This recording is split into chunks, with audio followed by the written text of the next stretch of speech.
Morning, Good to see you. This rumbles on and on, doesn't it? Yes, it does, and it seems to me that the police will have had further complaints and seen further evidence, particularly about that event at Conservative HQ, and are going to investigate it. So let's hope that they can get on with it and get to the bottom of what happened. If anybody is found to have broken the rules, should they be stopped from having a peerage? Well, my view is about anybody who is implicated in this sort of thing, that it's up to them to determine or to decide whether or not they should accept an honour. Once the system has started, it is very difficult to stop it if all the vetting has taken place. But if there is fresh information and important fresh evidence that really casts more than a cloud over that individual's reputation, then they should seriously think, at the very least, about not accepting a peerage or accepting an honour, because I think the honour system needs to be kept as it needs to have integrity, and these sort of events and incidences can undermine that, and that's why I think individuals need to think very carefully. What's the role of the Prime Minister in that, though? Can he not block whether someone receives an honour or not? Well, I think the Prime Minister, I think, is faced with a difficult situation because there will have been a process that he won't have been involved with, and if you like, he's presented with the decision made by others. By a previous Prime Minister. Well, indeed, and I don't think Rishi Sunak can be blamed for any decision that his predecessor made. And, it's a fait accompli by the time it comes to him. So it is really up to the individuals concerned to look in the mirror and decide whether or not they should accept these awards.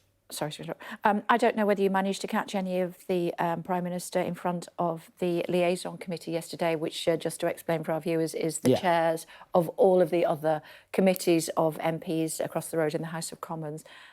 He was under fire on more than one occasion. How do you think he did? I listened to some of it. It was an hour and a half session, I think. I think that this is a Prime Minister on top of his brief. He clearly knows the detail and is able to answer with authority on a range of issues. I think it's really healthy that he goes in front of such committees regularly to answer, as he does, virtually every week in the House of Commons.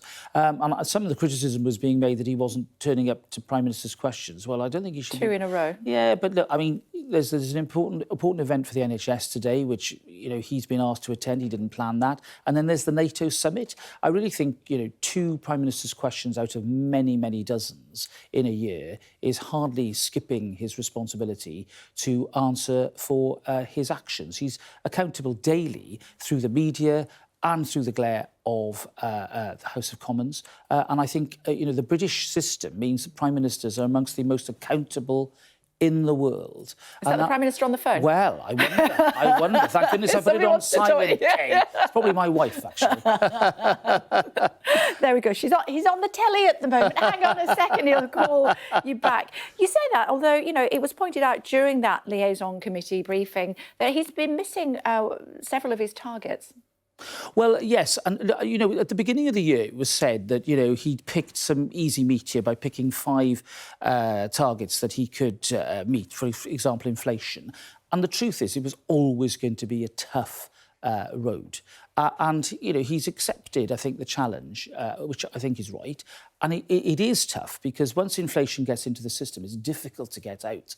But what I like about the Prime Minister is that he's got a single-minded purpose that he wants to achieve what I think are relevant goals for the British people. The cost of living couldn't be more important. Growing the economy couldn't be more important. Bringing down the waiting list on the NHS, but he's not managed to do that. Couldn't be more important. Well, I think we've heard, rightly and honestly from health ministers that it may well be that lists will rise before they start to come down. I know that in the health service, everybody's working as hard as they can. We've had some disruption, of course, with strikes. I very much hope that we can get through that phase and that period, because I know that everybody in the health service wants to serve patients and get on with the job that they are so dedicated to doing. And stopping the boats? Well, okay, it's not just about Rwanda. It's about a whole range of initiatives. For example, the Prime Minister's deal with Albania. I know the government are talking to the Italians. I think if they can reach a deal... But those numbers have gone up as well, haven't they? Yeah, and I think in the summer, they do. And everybody looks at that and gets quite rightly concerned and angry about a flouting of the law and a flouting of the rules, which is why, again, he hasn't sort of shied away from grasping that nettle and trying to do something about it. You know, I looked at the Rwanda decision last week. It's clear that what happened was that some of the judges didn't think there was enough evidence to show that Rwanda was a so-called safe country. One judge did. I very much hope that if the matter goes to the next level, to the Supreme Court, that there will be an abundance of evidence to show that Rwanda is a safe country and that the project can go ahead. I know that you are a cricket fan. Do you agree with the Prime Minister that he wouldn't want England to win by cheating? Well, I was there. I know. And I wouldn't have appealed the initial decision. I wouldn't have asked for... So it's England's fault? Well, no. I think that... Well, I think that it's a test match. I think everybody is on their mettle to win. I think that what we saw might have been considered by some as sharp, but it wasn't cheating. And I certainly think that Australian players do not deserve to be barracked, as they were, some of them were, in the pavilion, by individual members of MCC. I thought that was wrong. I don't think that's within the spirit of cricket.